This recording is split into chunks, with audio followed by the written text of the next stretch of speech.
my name is Kalei Wilson, and the career profile that I chose to do was parent educator. And parent educators are typically in charge of providing parents and families with information and the knowledge and skills that they need to create nurturing homes and to better raise their children effectively.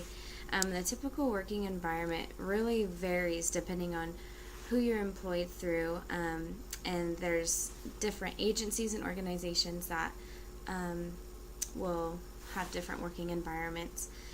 Different settings that are possible as a parent educator include private and public schools, child care programs, church organizations. There's a lot of in-home parent educators as well.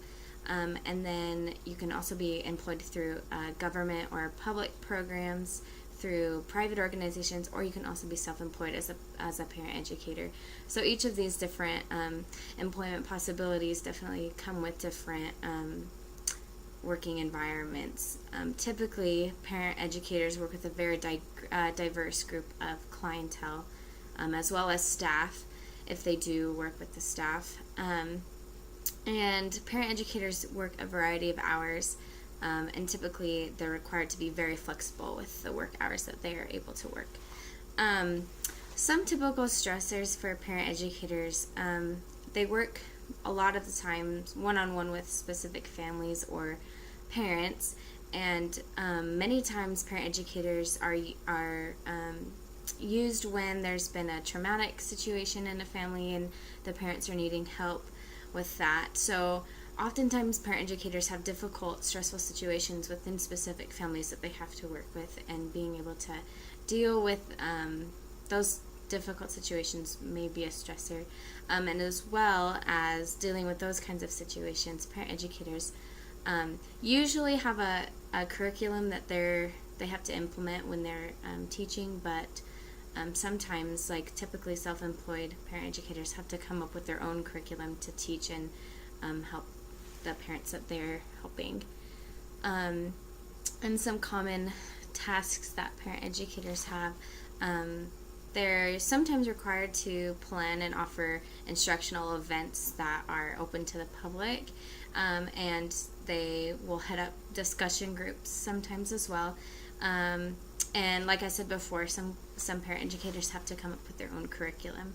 Parent educators have to complete assessments for their clients so that they can better understand what their goals are, what their needs are, and develop a plan of action from there. So regular assessments are necessary as a parent educator. And then they also sometimes are required to accompany families to specific appointments like court hearings or court appointments, medical appointments, just as on an as-need basis, so it's not always a requirement.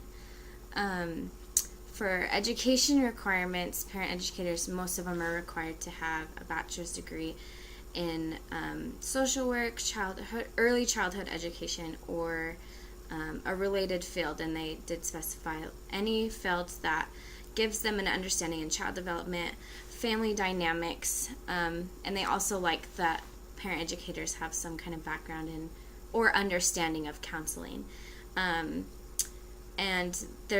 I also found that some parents who have gone through parent education themselves are often interested in becoming a parent educator. And so there are training opportunities that are provided, usually by specific agencies that allow them to be qualified and become a parent educator without a bachelor's degree.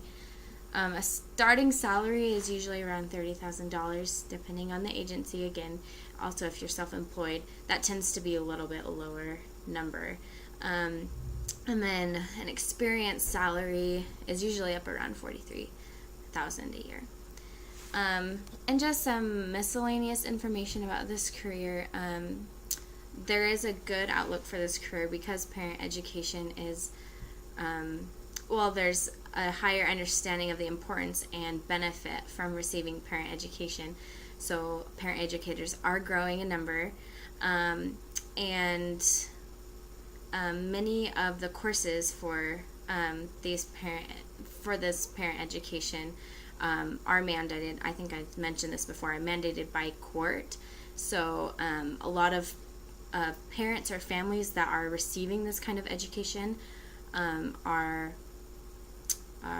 doing so through requirement, but many parents actually receive this kind of education after a difficult family situation, or if they're having specific troubles in their family. And then a lot of parent educators are actually required to be bilingual because they work with, like I said, a very diverse clientele, and being bilingual helps them to kind of grow that clientele and be able to assist anybody that is in need. And travel is often required, mostly for in-home parent educators, but they need to make themselves available to be able to travel to different locations and be available to a wide area of people. Anyways, so that is all the information that I found on parent educators. Hope this was informational for you guys. Thanks so much.